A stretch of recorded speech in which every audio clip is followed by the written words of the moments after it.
And a map like this is just a big map with a lot of strong creeps. And in general, the higher the opponent levels are from the Orc, the worse it is for you. I think Orc is definitely a strong race, proving to be lately with all the successes Orc players made. But you can see often, as soon as the hero levels get higher into the game, the longer the game goes, the stronger I think the stronger the opponent, the harder it will be for Orc to be the opponent race. So. All right, let's see how this one bears out as these two players are about to kick it off once more. And well, for KnOfF and for KRIO, well, for KnOfF it's D-Day. He loses this, he's out, and that's a whole long way to come to lose in just 2 matches. If he gets back into this one, in fact, the Grubby is playing Assassin now, I believe, in the mirror match of this, if you will, or the reverse match of this. As they look to duke that one out in the winner bracket, waiting on this one to get underway. Early creeping has begun, and who are you expecting? I was quite impressed from what I saw from KRIO in that one, in how quickly and how dominantly he was able to manhandle his opponent in that last one. Do you think that KnOfF can change something about that? I definitely think he changed, but we saw KnOfF before the game.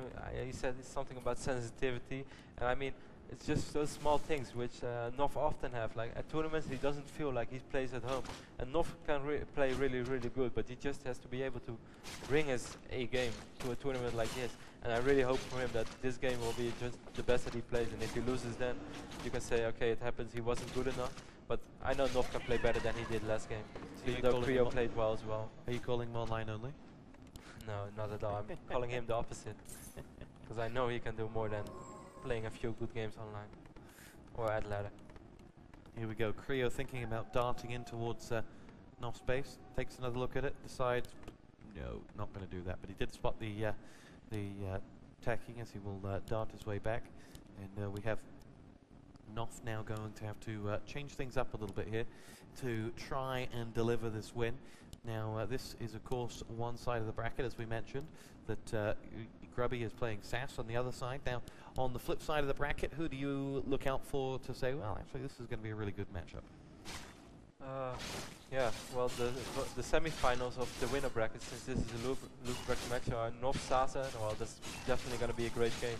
I think the last time they met, Sasa actually won. It was on the European Championship of World Cyber Games, sort of. Sasa won there quite convincingly. He played really well. So I think there are some grudge feelings between those two. So that's going to be a really interesting match. And the other semi-final, Happy against Lucifron, is going to be a great game as well. But I would say that Happy is the favorite in that one, despite of playing Orc against Undead. Well, Orc is a small favorite against Undead, but Happy is just a really amazing player. Yeah, he has to be, because since he won Todd in the first round. Yeah, most certainly. What a result that would be. And you know, beating Todd in the first round, is that has that sent many shockwaves out? Would you consider that to be a big upset, or would you consider Happy's form, you know, a bit of a justifier? Not a big upset, but yeah, it's an upset. It's still Todd that we're talking about. But well, meanwhile, this game is now getting quite interesting. The slow phase is over, and we saw KnOfF actually doing some good creeping. The moment that he got the creep camp earlier on, and now he got this camp, and which is quite big. And you can see his hero has a quite amount of experience. He didn't even get Tome of Experience anywhere since he wasn't able to at the camps he got. But sometimes you see fast level 3 heroes on this map when they get a Tome here or here.